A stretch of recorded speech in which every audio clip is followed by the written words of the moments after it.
आप सोच रहे होंगे कि मैं क्या कर रहा हूं। मैं युद्ध की तैयारी कर रहा हूं। वही युद्ध जो ज्वालामुखी की भांति कभी भी फट सकता है।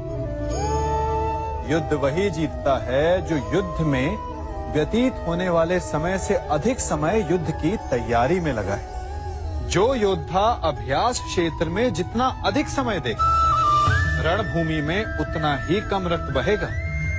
एक सामान्य लौह और तीखी तलवार में अंतर यही है कि एक तीखी तलवार को कड़ी अग्नि परीक्षा से होकर जाना पड़ता है। लौहकार की मार खानी पड़ती है। एक तलवार जितनी पीड़ा सहेगी, उसका वार उतना ही प्रबल होता है। इसलिए पीड़ा से घबराए नहीं, उसका सामना करें, उसका अभ्यास करें, क्योंकि यही अभ्यास जीवन के युद्ध में आपको विजयश्री बनाता है। जब मेघ छाते हैं तो क्या होता है? अंधकार छा जाता है। मेघ गरजते हैं, बिजलियां कड़कती हैं, वर्षा होती है। सभी पशु अपने आश्रय स्थल पर जाकर छिप जाते हैं। मनुष्य अपने घरों की ओर दौड़ते हैं और सभी पक्षी अपने घोंसलों में जाकर छिप जाते हैं। परंतु एक जीव है जो गरजते मेघों को, कड़कती बिजलियों को, भारी वर्षा को भी हरा देता है। वो जीव है बाज, क्योंकि वो समस्या की जड़ों से ऊपर उड़ता है। वो गरजते मेघों से, कड़कती बिजलियों से, भारी वर्षा से, इन सब से ऊपर। यही अंतर है हारने वालों में और जीतने वालों में। ये युद्ध हार और जीत का नहीं, समस्या और सोच का है। यदि आप अपनी सोच को छोटी रखेंगे तो समस्या बड़ी हो जाएगी, और यदि आप अपनी सोच को बड़ी रखेंगे तो समस्या छोटी हो जाएगी। दो मनुष्यों के मध्य होता है, परंतु विजय सदैव एक ही मनुष्य को मिलती है। जबकि समान रूप से दोनों शक्तिशाली होते हैं, समान ज्ञान प्राप्त करते हैं। कारण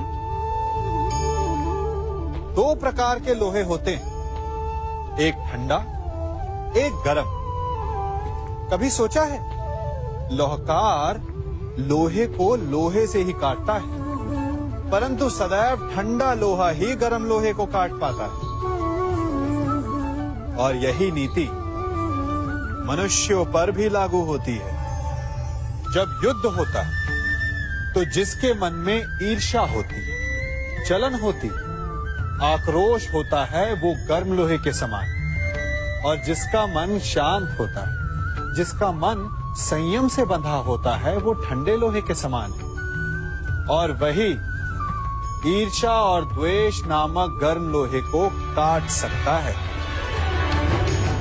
इसलिए यदि जीवन के संग्राम में विजय प्राप्त करनी है तो अपने मन को शांत रखें, क्योंकि गर्म लोहे की भांति ईर्ष्या और क्रोध जैसे भाव को रखने वाला मनुष्य सदैव शांत स्वभाव के मनुष्य के समक्ष निर्बल है। शक्ति ईर्ष्या और क्रोध में नहीं, शांति और संयम में है। सभी बड़े सदा यही कहते आए कि यदि आगे बढ़ना है तो अपनों का साथ दो। सत्य कहते हैं, अपनों का साथ देना ही चाहिए, परंतु साथ देने से पूर्व ये अवश्य पहचान लेना चाहिए कि अपने हैं कौन। क्या अपने वही होते हैं जिनके साथ हमारा रक्त संबंध होता है, या अपने मित्र? अपने वो होते हैं जो हमें सद्कार्य के लिए प्रेरित करें, हमें आगे बढ़ाएं, हमारा साथ दें। और वो जिनका साथ देने से समाज का नाश, धर्म की हानि हो, वो सगे हो करके भी सगे नहीं होते। इसलिए जब अपनों की परिभाषा का चुनाव करें तो उन्हें अपना माने जो आपका साथ दे, उन्हें नहीं जो हमें अज्ञान के मार्ग पर ले जाएं। सीमा एक रेखा ही नहीं, एक परिभाषा भी है। सीमा हर किसी की होती है, प्रेम की, धैर्य की, मित्रता की और शत्रुता की भी।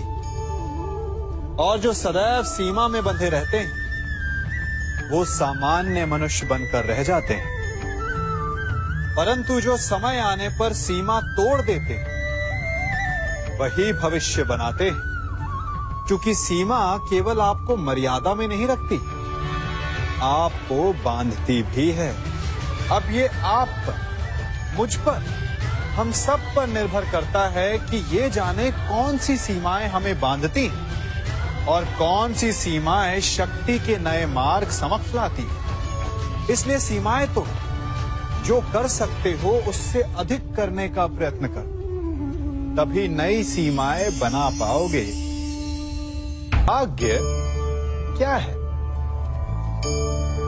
जो आपने किया उसे भोगना भाग्य है, या जो आपके पूर्वजों ने किया उसका फल भाग्य है?